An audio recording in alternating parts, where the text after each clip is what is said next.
In this Clash of Clans video, we are going to show you 7 strong Town Hall 10 attack strategies that will help you to get the 3 stars.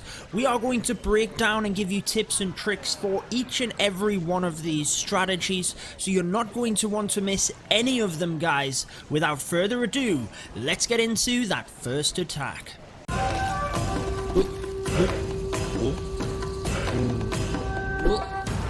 Alrighty guys, let's start off with one of my favourite techniques, the Electron.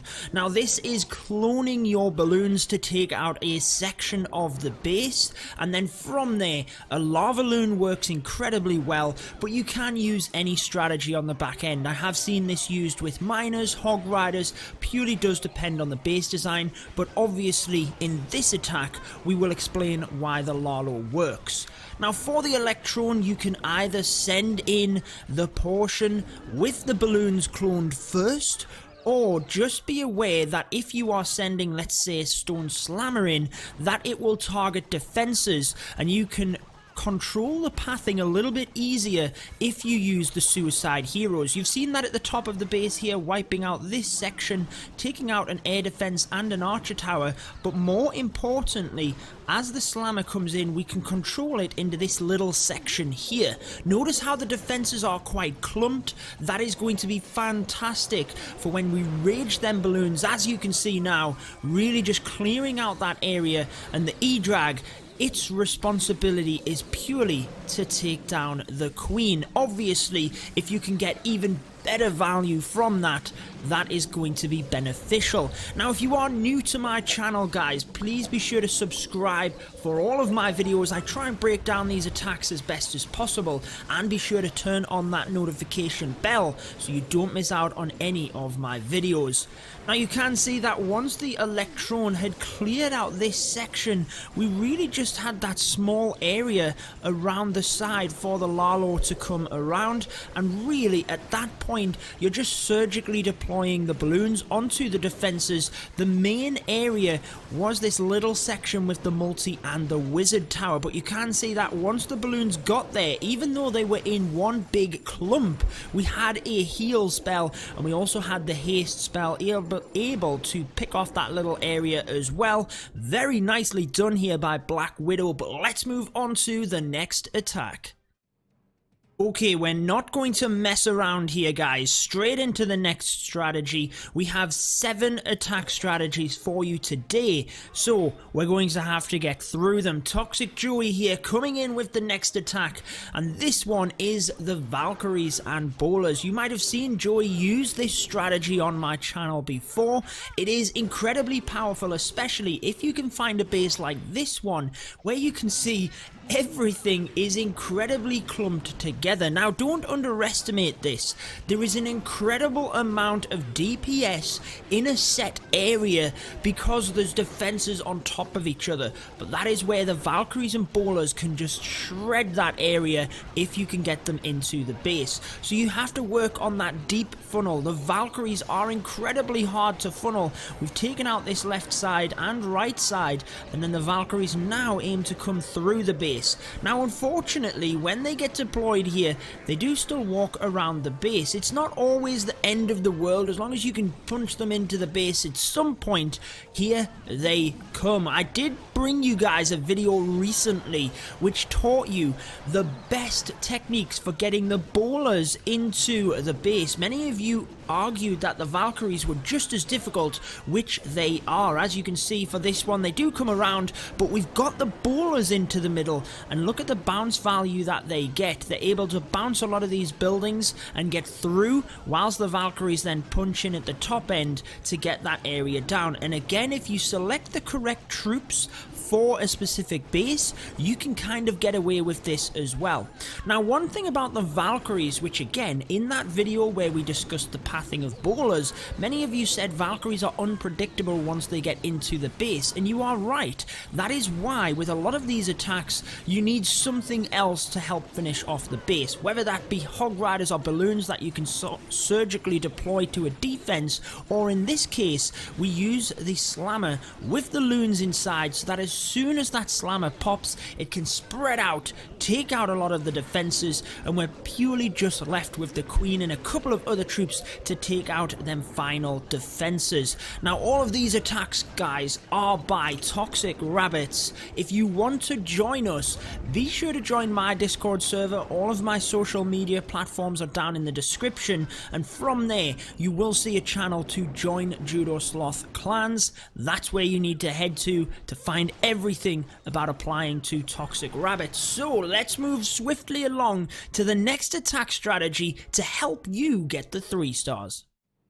Okay, we're going to stick with another ground attack for this one, then we'll kind of flip back and forth to air attacks as well, but we have Toxic Kenny here getting it done with the miners. Now look at the troop composition down at the bottom of the screen. You can see quite a few different troops selected on this one, and that is where the skill really comes in, making sure you are thinking about different areas of the base, and is there a different troop that you can integrate into these strategies in order to help. I can give you obviously the replays here that show you the bulk of the strategies and what you will generally use for a set army, but you need to adapt that to the base. As you could see, a single coconut loon coming in there to take out that black air bomb and obviously help protect our healers. Queen doing a lovely job here, just taking out this area. She's going to move down the side, but an important thing for miners, this is actually, or at least when you first look at it,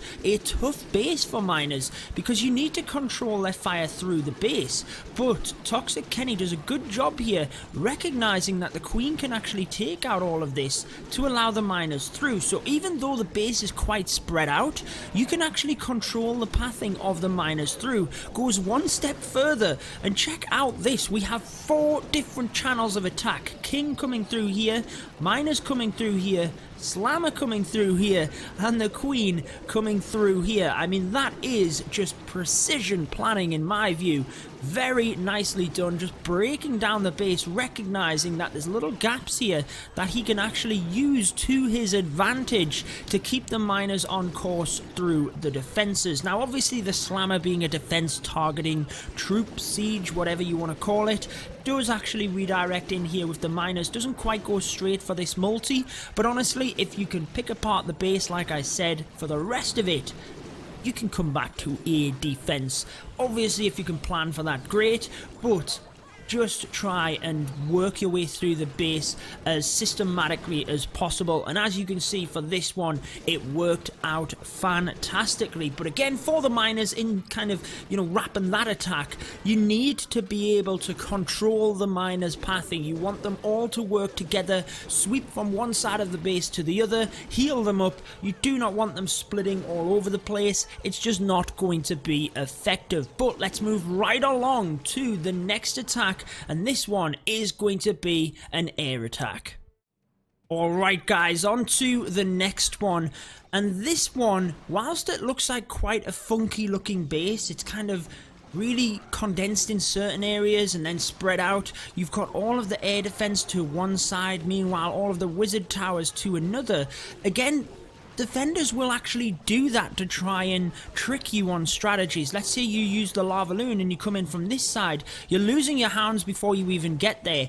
If you come in from the other side, you're actually then clumping your loons over wizard towers, and we are going to be using the Lalo with this one, but I wanted to show you how on this one, the queen charge is used incredibly well. So we're able to lure the clan castle troops down to the south of the base, kind of take that out straight away, and then charge our queen into this condensed area. But the sweepers are out of the way, so we don't have to worry about that taking out or pushing our healers back.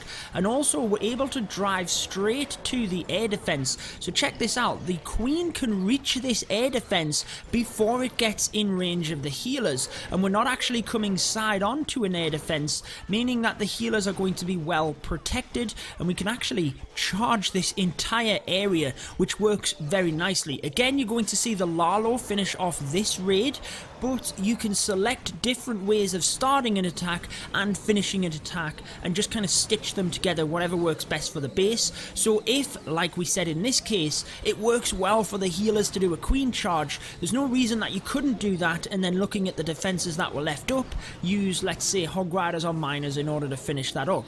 However, we're able to bring the Slammer alongside the Queen, and with that area being quite condensed, it works really well for the Slammer because it's very slow getting from one defense to the next, but essentially once it's there, it takes it down incredibly well.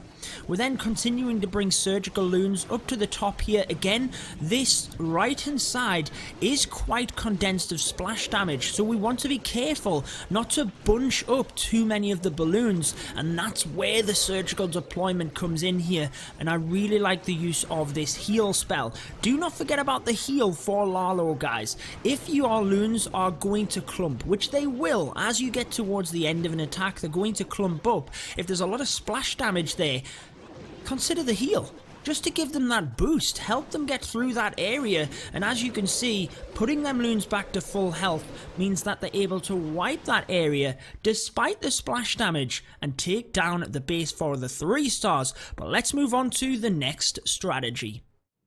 Toxic Joey getting it done again here, this time with the Hog Riders. Again, just look at the huge selection of troops down the bottom here, really setting up the funnel in certain areas. You can see the baby dragon here used to take out a bunch of buildings, Bowler trying to bounce different ones here, the golem and the wizards selected on this area just because it's very hard with these defenses to actually snipe anything off, but essentially that funnel is getting created either side to draw our heroes in.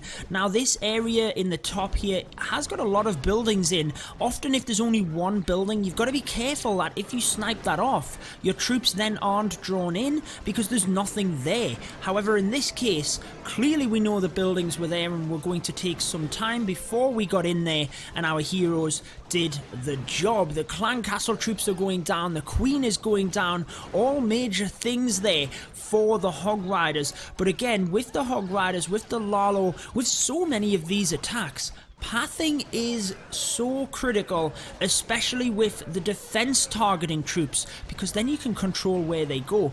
I really like how Joey brings in this 3-pronged attack kind of around the multi-inferno here. Just means that we can take out the defenses and control the hogs onto the multi where the heal spell was waiting. And then obviously as we move through, we've got this thin strip of defenses where we can actually use the heals to encompass all of the Hog Riders. Now whenever you can do that, you want to try. Gets a little bit unfortunate obviously with this Tesla popping, but do try and consider if there's defenses on the outside, do you need to reinforce with Hog Riders to then merge in with the main pack, or can you get away with just letting a couple of the main pack split off? It's more efficient if you can snipe off the defenses on the outside. Just means that your Hog Riders aren't going from one to the next, and also you then can kind of snipe that off whilst it is tanked by the other Hog Riders and just control their pathing through. Use the heal spells right on top of all of them. Do try and get used to doing that kind of stuff, but again, it's not flying in at, you know, stage 10. It's trying to practice these attacks. Once you've got the Hog Rider portion down, then try and work on the surgical bits. Try and break down these strategies as best as possible. But there you go, Hog Riders still very powerful at Town Hall 10. You've seen it there. Let's move on to the next strategy that you could use.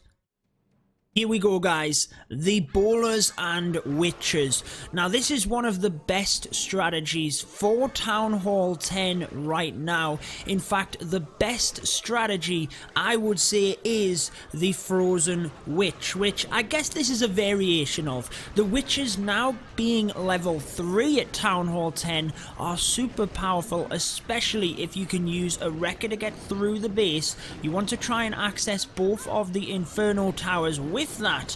And clearly any base which is an anti-3 and has the town hall on one side, you'll be pressing in from the other, but do take note that that might be a trap as well, guys. However, with the witches, you can generally get this done. You want to, very similar to these town hall 9 witch attacks, you want one pack coming around one side, if you can, one pack coming around the other, but the majority of your troops coming through the middle. Again, you want to ensure that you're targeting the queen. Try and freeze anything which is going to take that wrecker down quick, whether that be the queen, the expo, clearly a single target inferno. If you can get to a single on the back end, it's really not a big deal, because by the time you get there, your wrecker's already down, you've got the pathing through the base. It's more the witches to get that job done. You can use some golems to help out, as you've seen in this one, more for the bowlers to be honest, but do think about how far your wrecker's going to get. Do you need to consider that jump spell? Because if you're stuck in the middle of the base here, you're getting hit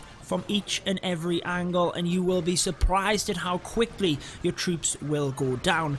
Now the queen will be standing kind of at the back of the witches, so try to hold on to that ability. As you can see here, it really will come in handy towards the end of the raid. You want to ensure that the queen is able to snipe off them final few defenses and ensure that you can take down the defenses on the inside of the base. The witches do a much better job clearing anything on the outside rather than having to shoot in, especially if it's any kind of splash damage building. However, do practice with the witches, because I'm telling you, it is super powerful at Town Hall 10. I actually did a video recently, the best Town Hall 10 attack strategy, but let's move on to another one that you could use. Here we are, guys. We now have the drag bat. Now, what kind of Town Hall 10 attack strategy video showing you a variety of 3-star attacks wouldn't include the drag bat? It's one of my favorite strategies at Town Hall 10, and we're going to show you exactly how to get it done. Toxic Morris doing a brilliant job here. We actually had a bunch of drag bat attacks in this war, but I selected the one which obviously best demonstrates the strategy, as I do with all of the different attacks. So the king and queen, use them. Often you can use them on opposite side of the bases, but you're using them to create a funnel, as you can see here. Fantastic, as the queen can reach across and take out any of the buildings on the inside. Do think about that. What side is going to be best for your queen to be most beneficial? In this one, taking out this area gets an air defense with that, but also, again, thinking about it, look at how you are condensing the base here for the dragons to come through. What you don't want them to do is fly all around the base like this. You want to try and condense the fire of the dragons, and you can do that through a number of methods. One of them is setting up that funnel initially, which we've done. The baby dragon at the top, the king and queen at the bottom, but then the slammer will help you as the attack goes on. So the slammer comes into this area to control the dragons through here. We're not going to lose too many of them up to the top of the base. We then have the bats coming in at the back end onto that Inferno Tower straight away with the rage spell, spreading out, and again, it depends on how you want to do it. You can use a bat wave technique to come through, but often with the bats, you want to, with the dragons, use it for pathing as well. So actually we control the dragons to this area, meanwhile wiping out this with the bats. Now it goes without saying, you want to use the bats on areas where they will take out single infernos, air defense, anything that is dangerous for the dragons. Freeze, or make sure you've got a plan for any splash damage, and try and use the dragons for the splash damage. As long as you can control the pathing of the dragons, as long as you can then keep the bats alive, you should be good for this strategy. Now again, I'm going to link for you a video showing you how to control pathing of bowlers, which is relevant for any Town Hall level. If you're a Town Hall 10, I'd highly recommend going to my YouTube homepage. I have a Town Hall 10 attacks playlist that you can select any of the relevant strategies. I do break some of these down. I do highlight the best strategies in there, so I'd highly recommend checking that out. But the video for bowlers is on your screen. Have a bit of a watch of it. It will help you guys, and make sure to subscribe as well. But until next time, peace out.